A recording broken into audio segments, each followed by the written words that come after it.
ఈ press conference కార్యక్రమానికి హాజరైనటువంటి press media సోదరులందరికీ కూడా వందనాలు తెలియజేస్తూ, మీకు తెలిసిన విషయమే, గతంలో మనకు తెలంగాణ విద్యుత్ సంస్థలు ట్రాన్స్కో, జెన్కో, ఎన్పిడిసిఎల్, ఎస్పీడీసీఎల్లో ఈ ప్రమోషన్లకు సంబంధించి అంటే ఎస్సీ ఎస్టీ ఎంప్లాయీస్ కాన్సిక్వెన్షియల్ సీనియారిటీకి సంబంధించి గతంలో సుప్రీంకోర్టు కానీ హైకోర్టు కానీ ఉత్తర్వులు ఉన్నాయి.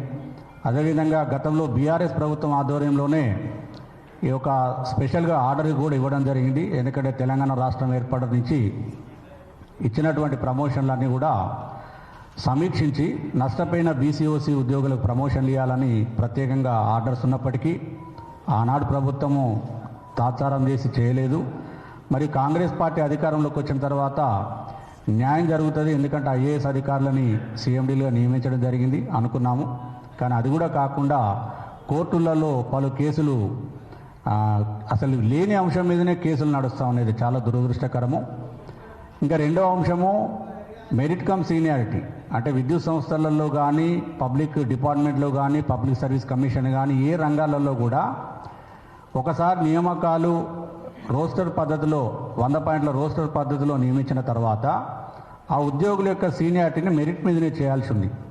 ఇటు ఆంధ్రప్రదేశ్లో విద్యుత్ సంస్థలైన ఏపీ జెన్కో కానీ, AP Transco, AP SPDCL, AP UPDCL, AP CPDCL, ఆంధ్రప్రదేశ్లో ఉన్న సంస్థలు చాలా స్పష్టంగా 1/2/1999 తర్వాత డైరెక్ట్గా రిక్రూట్మెంట్ అయినటువంటి అసిస్టెంట్ ఇంజనీర్స్ కానీ, సబ్ ఇంజనీర్స్ కానీ, జేఓస్ కానీ, జూనియర్ అసిస్టెంట్స్ కానీ, లేకపోతే జేఎల్ఎంస్ కానీ ఏ పోస్టులో వచ్చినా కూడా వాళ్లకు మెరిట్ ప్రాతిపదికనే సీనియారిటీలు ఇచ్చి ఇప్పుడు ప్రమోషన్లు కూడా రివ్యూ చేస్తూ ఉన్నారు. కానీ ఇక్కడ తెలంగాణ రాష్ట్రంలో ఆల్రెడీ గతంలో 2009 నుంచి చేయాలనే ఆర్డర్స్ ఉన్నా కూడా అవి కూడా ఇంప్లిమెంట్ చేయలేని పరిస్థితిలో ఇవాళ విద్యుత్ సంస్థలలో ఉద్యోగులు పనిచేస్తున్నారు.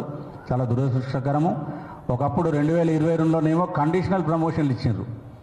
దాని తర్వాత 2024లో అడాక్ బేస్ మీద ప్రమోషన్లు ఇచ్చారు. అంత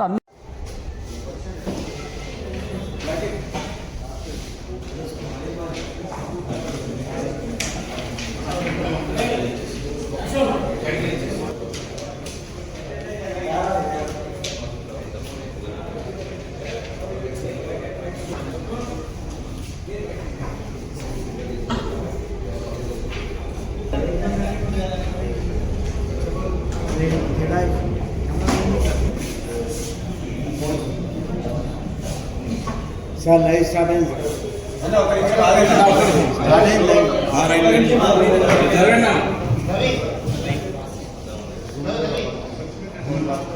సార్. అటు కూర్చోండి సార్.